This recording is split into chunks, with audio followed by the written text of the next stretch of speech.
Ano? Yung pera ko! Yung pera ko! Anong pera? Sino na? Pwede mo akong lukuhin! Wala sa akin. Nagsisinungaling ka! Labas ka dyan, Sinong dito. boss mo? Siya ba? Siya ba? Sinurosa? Hindi.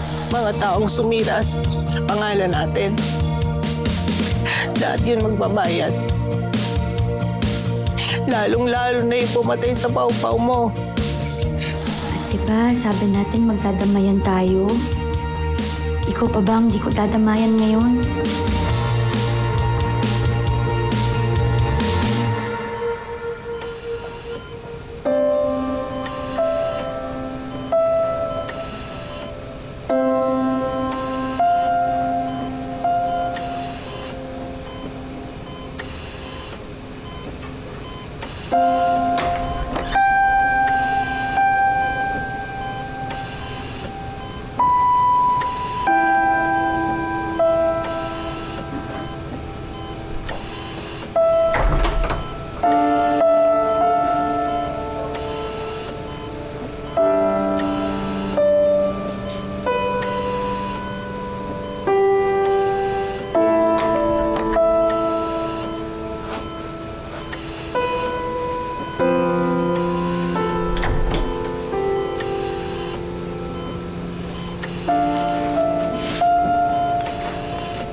Hey, Dad. Sabi ng doktor, you're getting better na raw po. Pero, bigla ka nalang nagpa-suspense.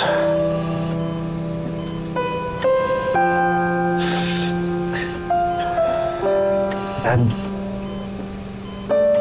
huwag mong ulitin yan, ha? Please?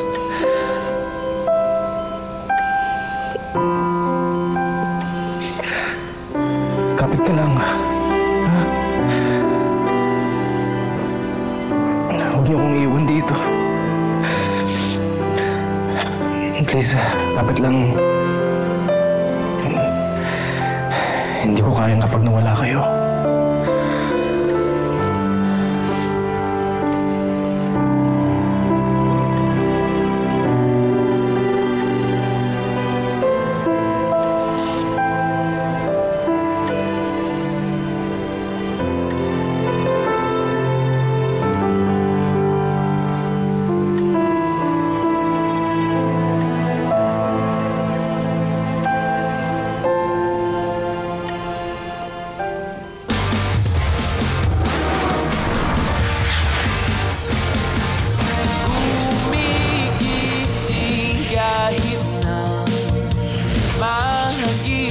Pag-aalala pagtapos ng ulan, may darating na kalayaan.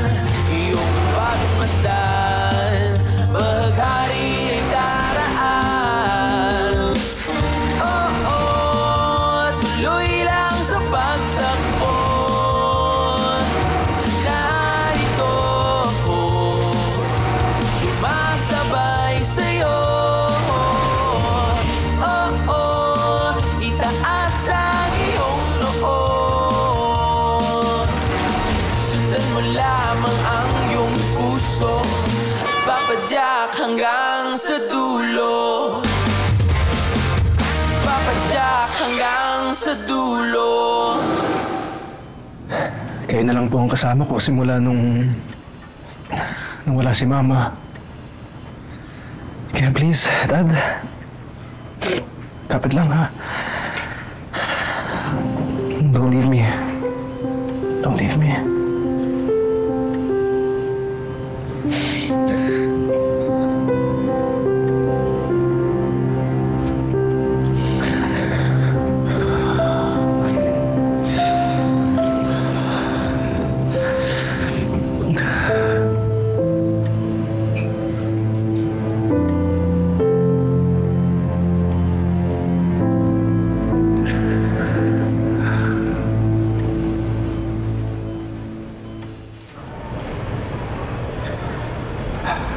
Na-aksidente si Dad 4 months ago.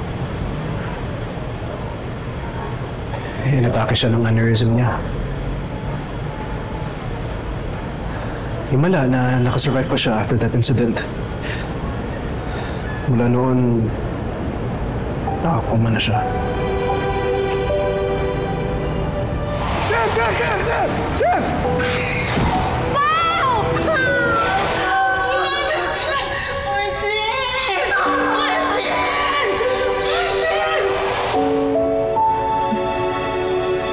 Nabalitaan ko nga yung aneurysm na yan eh.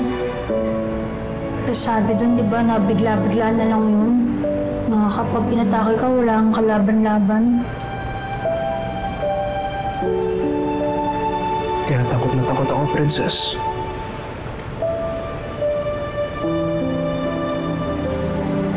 Isipin mo na lang na kahit pa paano kasama mo pa yung papa mo, di ba? Biruin mo yun. Nagka-aneurysm na, tapos na-aksidente pa. Kaya naniniwala ako na may rason pa kung bakit siya nandito.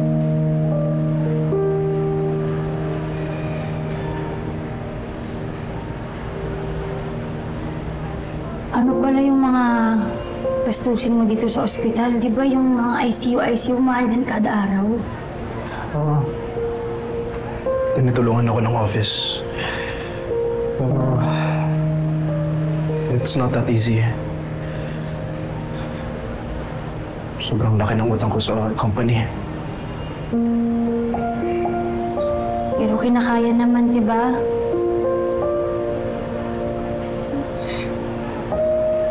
Eh, sorry ha. Kasi nung nakita natin, hinusgahan agad kita na parang wala kang binubuhay at di mo kaya magbuhay ng isang tao. Yung pala, isang bigat yung pinagdadaanan mo sa akin. It's okay. Masamang tao ako noon when we met. I was brash, suplado, masungit. At pakiramdam ko lahat ng tao, kalokohin ako. Tingnan mo yung totoo. Basta, huwag ka nang magsungit ha. Huwag na yung ganun. Masungit, suplado. Pugi-pugi mo eh. Ako talaga yung war freak. Parang hindi yun yung naalala ko ah. Bakit po? Kukontra ka ba? Hindi. Boss B. Joke lang.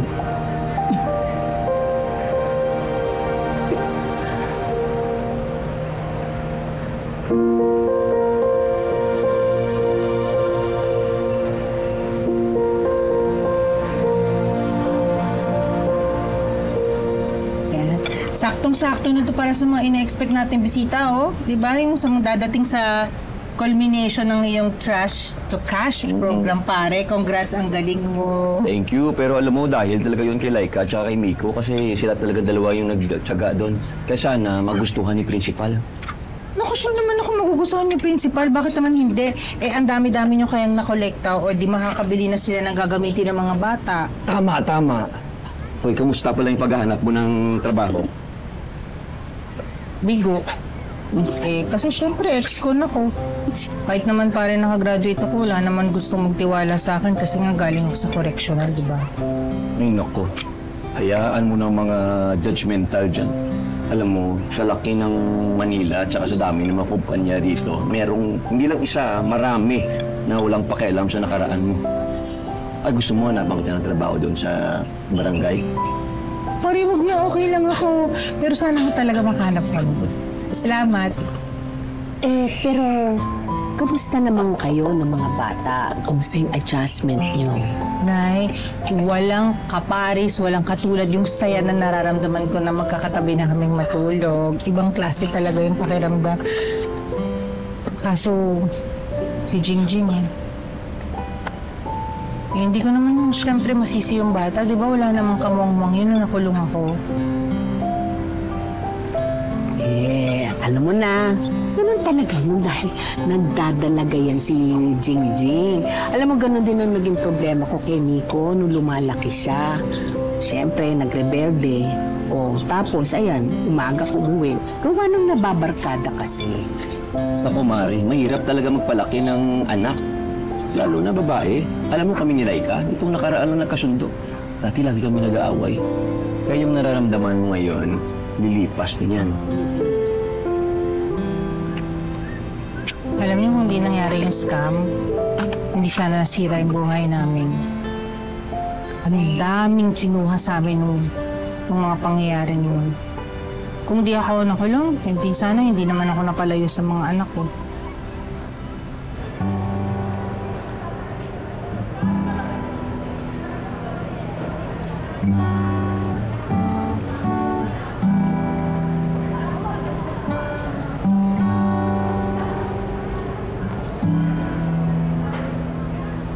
Guys, okay na. Okay na sa office, sasabi ko sa mga boss natin.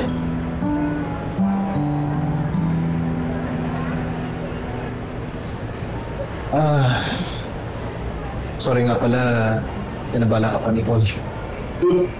Talaga ba? Ayaw mo na dito si Princess? Ayos lang yun. Kaibigan naman tayo, di ba? Pag magkaibigan, nagdadamayan. Kaibigan. Ouch! Magkaibigan lang tayo. Ano ba dapat? Okay na. Kawawa na nga ako dito. Guys, di ako poste dito Di ako poste dito. Ano mo sana tinawag mo na lang to? Pwede naman call na lang to eh. Ano ako, third wheel nyo, guys? Ay, sige na, mauna na ako Ako pa tatapos ng mga trabaho nito eh. Okay, enjoy kayo. Iwan ko na kayo, ha? Boys, Princess, bye.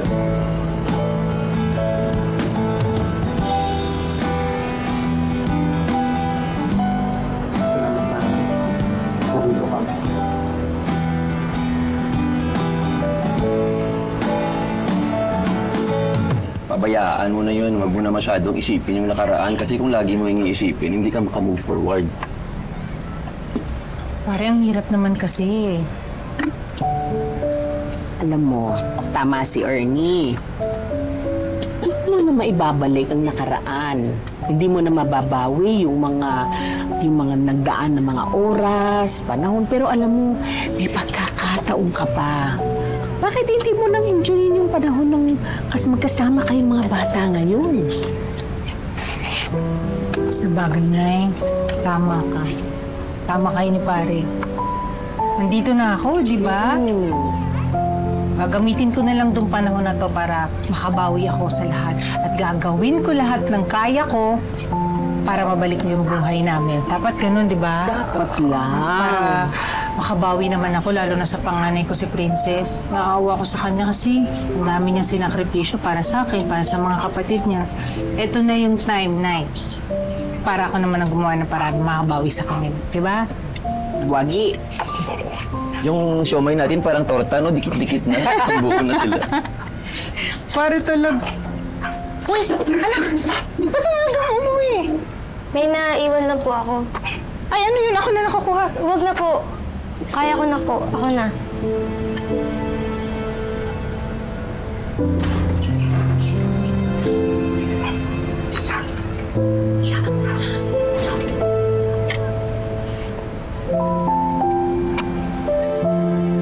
Gusto mo ipahatid na kita kay Paul? Papuntang Singkusing? Okay lang kahit hindi na. Dadaan pa ako kay Madam Guardian Angel. Madam Guardian Angel? Oo, yung tumutulong sa amin sa Singkusing. Kukusin, tagal mo lang di pumupunta, di mo na tuloy kakilala. Tapos ano pa nga meron pang papiesta yung pahandahan si Ninong para pasalamat dun kay Madam. Wait lang, trustworthy ba yung tao na to? Ano ba yung pangalan niya? Oo naman. Maganda si Ma'am. Maganda, mabait, mabango, tsaka matulungin talaga. Sa susunod, ikukwento ko sa'yo. Medyo late na kasi ako Magsabi ka na lang pag may kailangan ka, ha? Okay. Sige. Ingat ka. Thank you. Ako din.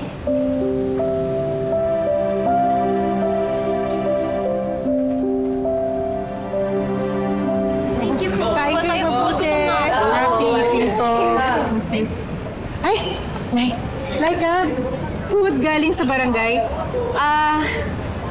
Naku, hindi po ako angry. Thank you. Ito na lang, kain-kain mo. At dahil sa tulong-tulong natin lahat, tayo ay nakakolekta ng...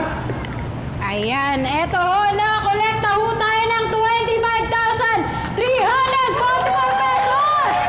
Galing sa mga basurang nakolekta nating lahat! Oho, ayan! Ngayon, ang recipient ng ating perang nakolekta ay ang Giraya School para makatulong tayo sa ating mga estudyante na nag-aaral doon. At huwag kayong mag-alala dahil ang mga pangalan ninyo ay isusulat ni Ma'am sa lahat ng mga dinonate natin. Okay? Ma'am? Maraming salamat po, Kapitan. Maraming salamat. Salamat po. Lubos kaming nagpapasalamat sa inyong mga donasyon sa amin na nagmula sa barangay. At syempre, pinangunahan ito ni Kapitan. At syempre, excited na yung mga bata na magamit namin yung mga electric fan, yung TV, para maturuan namin sila ng maayos. Kaya maraming salamat talaga, Kap. You're welcome, ma'am. Welcome. Oh, ma'am, picture muna tayo, ma'am. Ayan, no? Thank you po. Congratulations po ulit, ma'am. Thank you, ma'am. At bago tayo kumain, gusto ko munang tawagin ang aking anak na si Laika de la Cruz at si Sir Mico Rivera magbigay ng konting speech.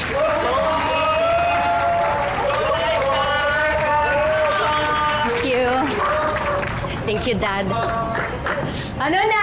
What's up, Barangay 5? Siyempre, gusto ko magpasalamat sa inyong lahat. I'm very, colored. I'm so colored for this event. Huh? Honored? Honored.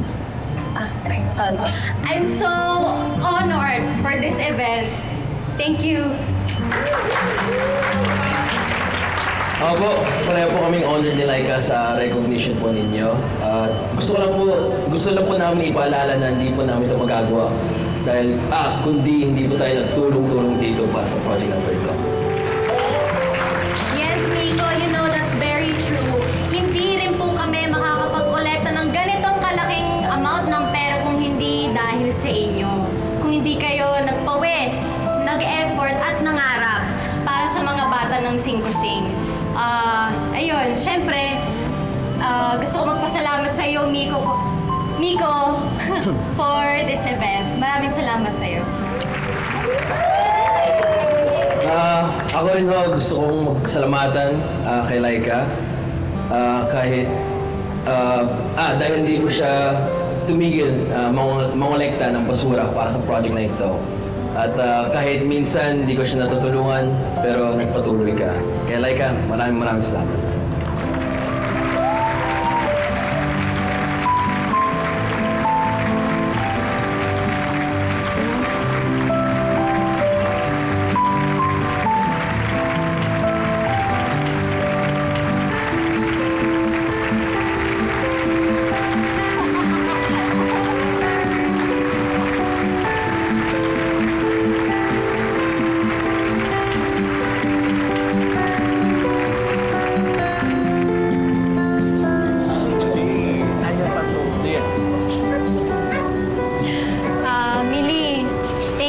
Sa lahat ng tulong mo.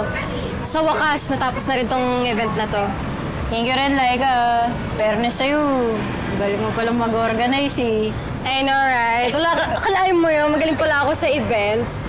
I think, it's organic. It's flowing through my brains. Ganun. Veins me. Yung pusa siyang dumadaloy sa dugo mo. Hindi, okay lang. Nag-gets naman namin ni Miko eh. Di ba, Miko? Di ba? Oo, gets naman namin. Yun lang. Sige. Sige, congrats. Thank you, Miko. Okay na.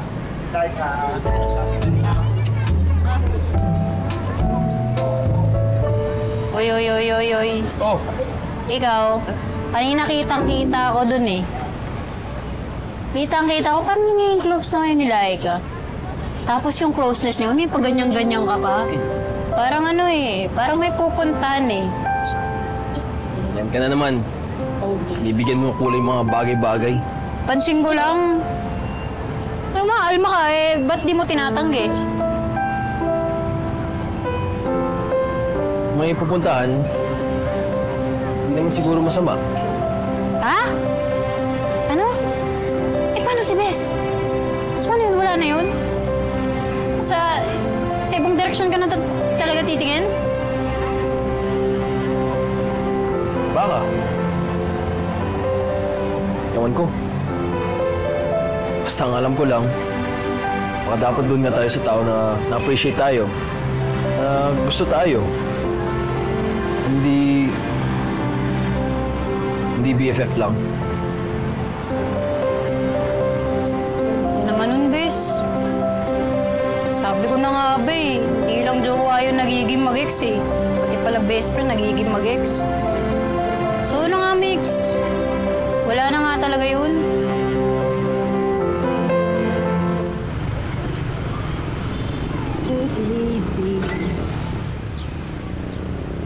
Hello po.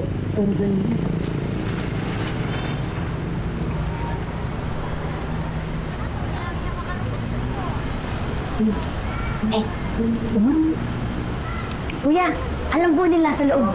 Thank you.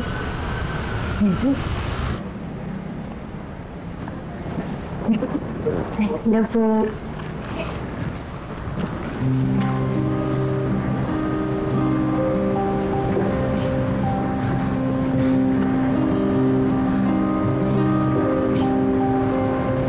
Pwedeng po ba? Kunin.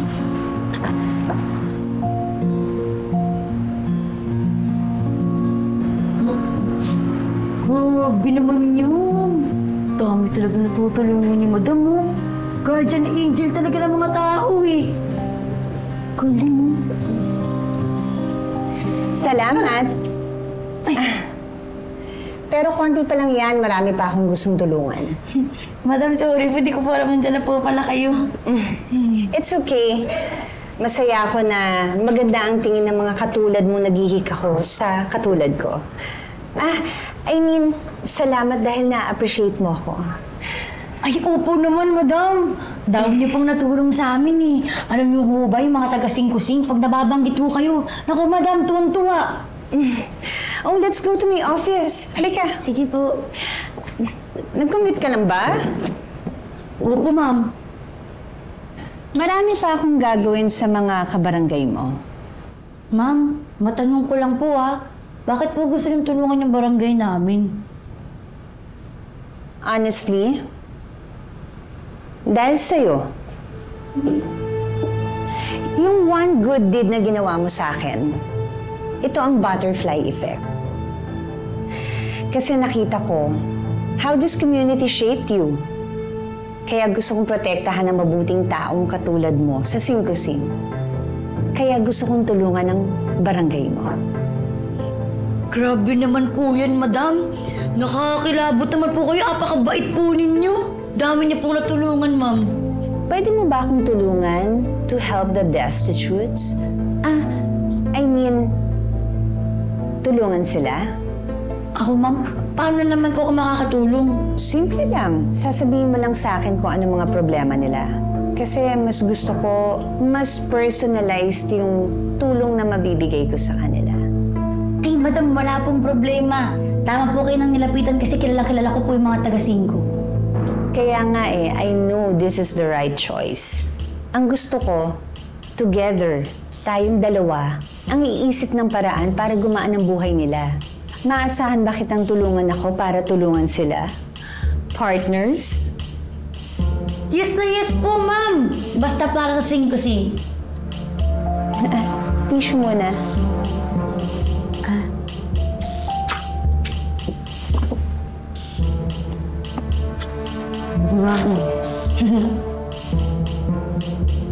O si Nay Betchay gusto magtayo ng restaurant.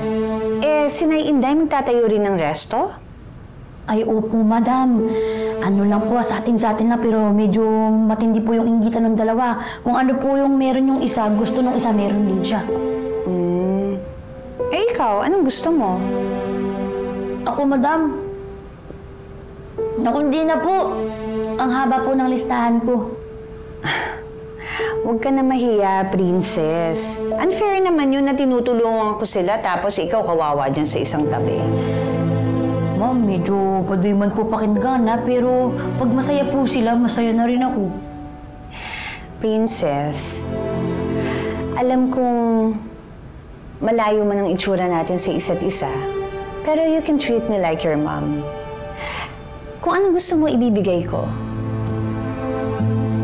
Okay na po ako, ma'am. Alam mo, I'm good at knowing kung ano gusto ng mga tao. Yung youngest na kapatid mo, medyo sporty siya, no? How about sports scholarship? Ma'am, paano niyo po nalaman sporty yung kapatid ko? Tsaka, scholarship po? Nakita ko yung family picture niyo sa bahay niyo.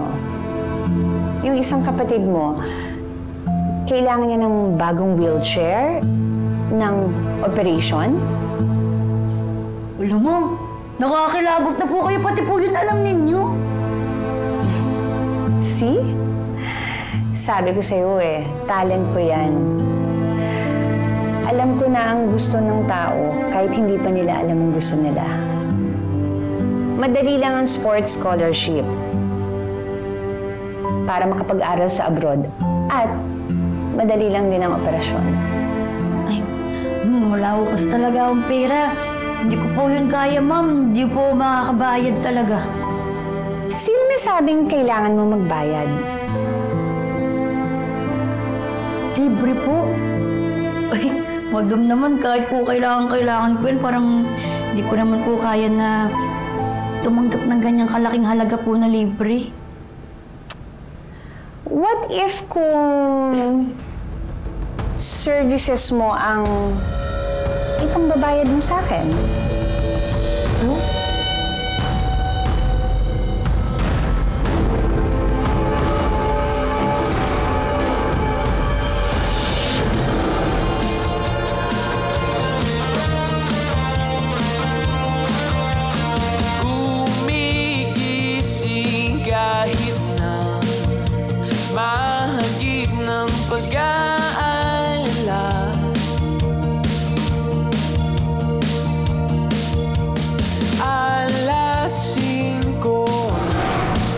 Madaling araw. Grabe, ex ko ng nanay. Nakakaloka. Kung ako yan, di na ako papasok sa school. Never natin siya magiging kaibigan. Oh, at po nasa labas kayo. Anak, si Jingjing nawawala. Ha? Huwag naman sana dun sa kabilang barangay. Ang dami kayang balita na ang daming batang nadudukot dun. Ha? Natakot niyo pa si Princess. Oh, sige po, pupuntahan ko doon. Salamat. Pag may nakita niyo po si Jingjing, sabihin niyo na lang ako, ha? Sige, babalik ka na. Bahala. Sige, Princess!